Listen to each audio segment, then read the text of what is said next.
Faith in scriptures helped Mom through her induction. I was very determined to have a natural birth.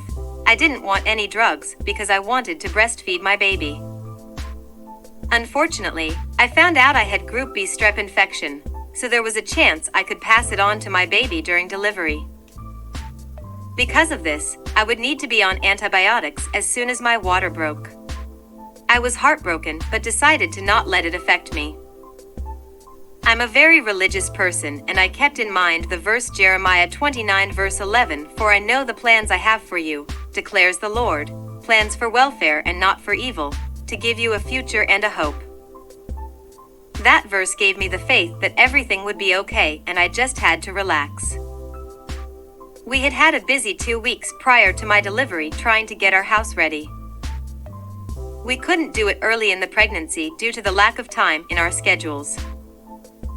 I was pushing myself physically and mentally, often working all day and evening with no breaks, and I kept telling myself that on Sunday I could take a break and relax. Saturday evening I snuggled into bed, dreaming about the wonderful day off I was about to have, where I could relax and catch up on some sleep. Unfortunately, I kept waking up due to having to pee a lot.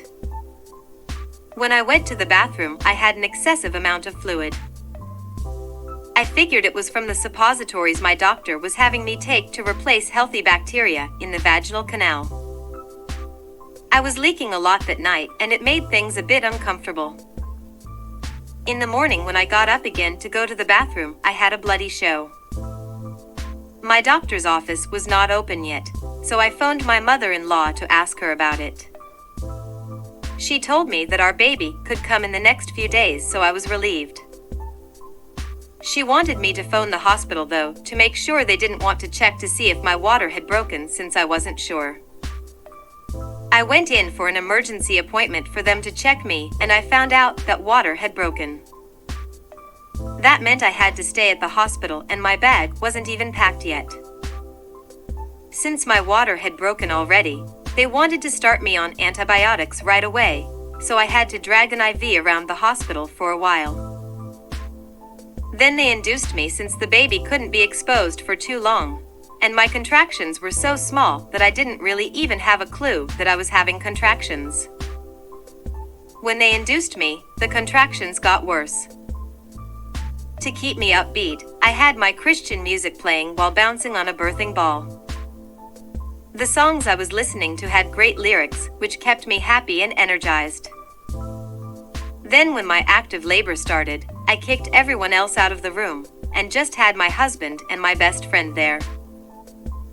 My husband and I had gone through classes, and boy did that help. My husband was an excellent coach.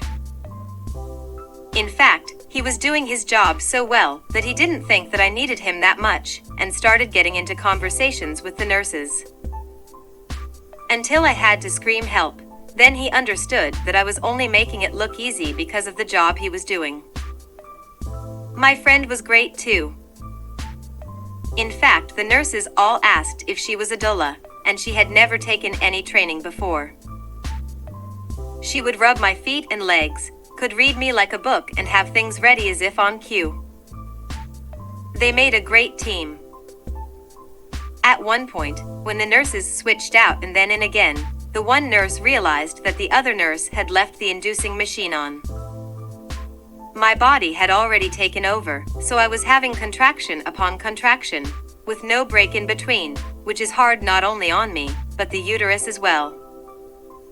They couldn't believe that I was okay and not needing any drugs. I just kept reciting the verse, "I can do all things through him who gives me strength," Philippians 4:13.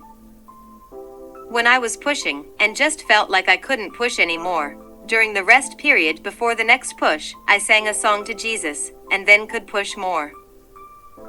My baby was a little too big for me, so they had to cut me, but he came out healthy and strong. It was a great feeling by just sticking to my guns, and trusting in my Savior, and using the skills we acquired through various websites, and our classes. It was a very pleasant, joyful experience, and I actually tell people that I had fun. The hard part was after, which no one ever talks about. I'll just say, yuck.